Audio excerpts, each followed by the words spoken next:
So today I want to talk about Captain America's Bicentennial Battles. This is a reprint Marvel Treasury Edition of the original Marvel Treasury Edition that was published in 1976 to celebrate America's bicentennial. And this is a nice reproduction.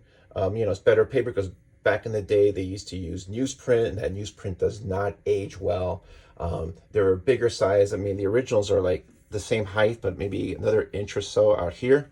And so they really, even if bags were available, they really didn't have bags for them. So nobody thought about taking care of them. So this is a nice reprint. I just thought I'd go through it. So this book was written and penciled by Jack Kirby. So as my friend Colin, who does the Comic Book Manifesto channel, pointed out during his review of Kirby's Silver Star Graphite Edition, when Kirby's writing it, you kind of have to throw logic out the window and just go with the flow. And that's what you have here. Kirby's just going to do a story about Captain America. It's not going to tie into anything. It could almost be like a separate continuity. But it starts off with Captain America is invited by Mr. Buddha, B-U-D-A.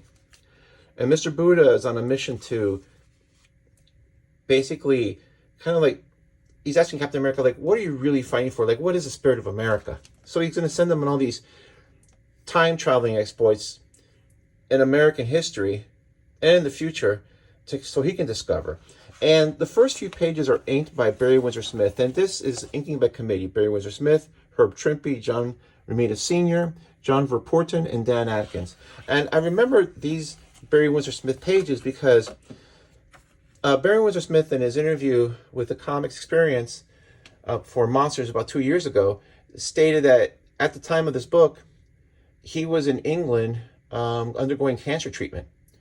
And Jack Kirby knew that he wasn't working. He really wasn't making much money. He was financially in tough shape because he couldn't work. So John actually has some pages sent to him so he could ink so he can make some money, get a payday, which really speaks to Jack Kirby's character.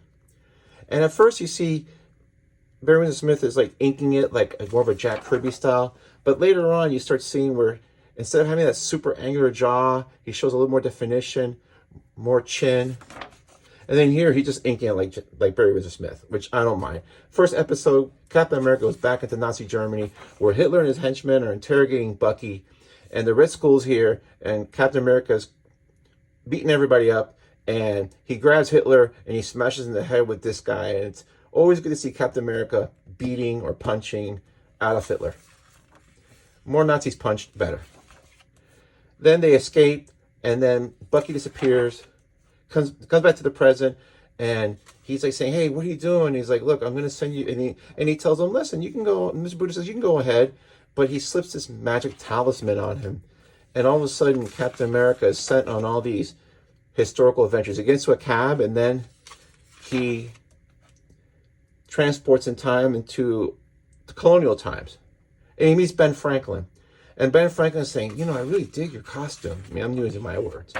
And he's like, I got a friend, Betsy Ross. Betsy, what do you think?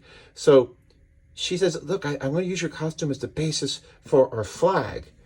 And you realize that Captain America inspired Betsy Ross to draw the American flag, but his uniform is basically the American flag. So he's freaked out by the time paradox, and they even acknowledge the time paradox, which is kind of cute.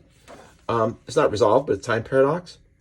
And then later on, Captain America arrives into 1930s, and he meets this newsboy who's trying to sell newspapers, and Captain America gets into it with these mobsters because they want a newspaper and they don't want to give him a nickel for it.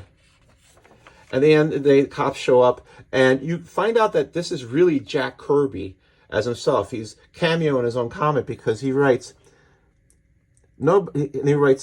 here,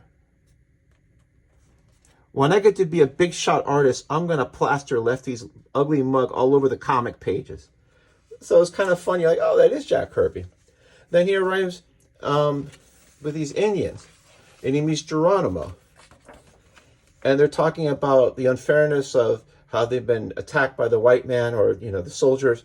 And then they're running off, and he realizes, wait a minute, these guys have been, like, waiting to ambush these soldiers, but, they're soldiers. So he's telling them, look, stop, wait. And there's just beautiful two-panel spread. And the rest of the book goes on and on like this, where Captain America is transported in different moments of time in history. Here he's finding a slave that has been captured, defends the slave, lets him go free. And there's this guy sitting nearby. He's like, oh, you know, he kind of gets involved in the fight. And then he's like, my pa will get mad if I don't do anything. And then you find out this is John Brown, the abolitionist, who was the first one to have like a really wild movement as far as liberating slaves. Drew the ire of a lot of slave owners and the U.S. government, parts of the U.S. government. Then you have the atomic bomb, beautiful Kirby crackle with those black dots. And the rest of the story is like that. And just to get to the end, and then there's also this point where he transports him to the future. And there's this like future battle between people, but you don't even know who it is. And then he transports from there into some movie set in the 1940s. And again, just these big, I love these Kirby pieces, just this art. I mean, you know, this is like 1976. He still got it. So at the end, Captain America meets with a bunch of kids, and he kind of realizes that the future of America are the kids, you know, and everybody can share the American dream. It's kind of hokey, but it's not bad. Again, this is more like a fun story. If you're looking for The Watchmen or The Sandman, you're going to be disappointed. But if you're looking at a fun story and you really just want to enjoy this Jack Kirby art, this is why you get this book. There's also some cool pinups. This is a colonial Captain America. This is a Wild West Captain America. I dig this Captain America. I would read a comic with him with the long blonde hair and the Zorro mask. That's pretty cool. This is Space Captain America. And then there's also some original art pieces here to help identify who the artists are. And also there's reprints of the Marvel calendar from 1976 with some of the artists of the day. This is one that I really like a lot. This is Jim Starlin. And even if you couldn't tell by the style, this is Jim Starlin, you know it's because it's Adam Warlock, Silver Surfer, and Captain Marvel. And that's really the book.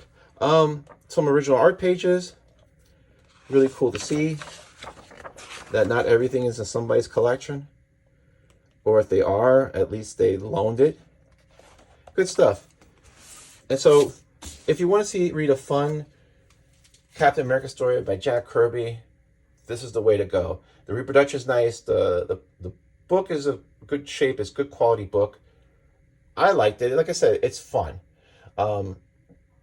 And I go by the saying, to paraphrase Miles Davis about music, good comics are good comics no matter where they come from. And this is good comics.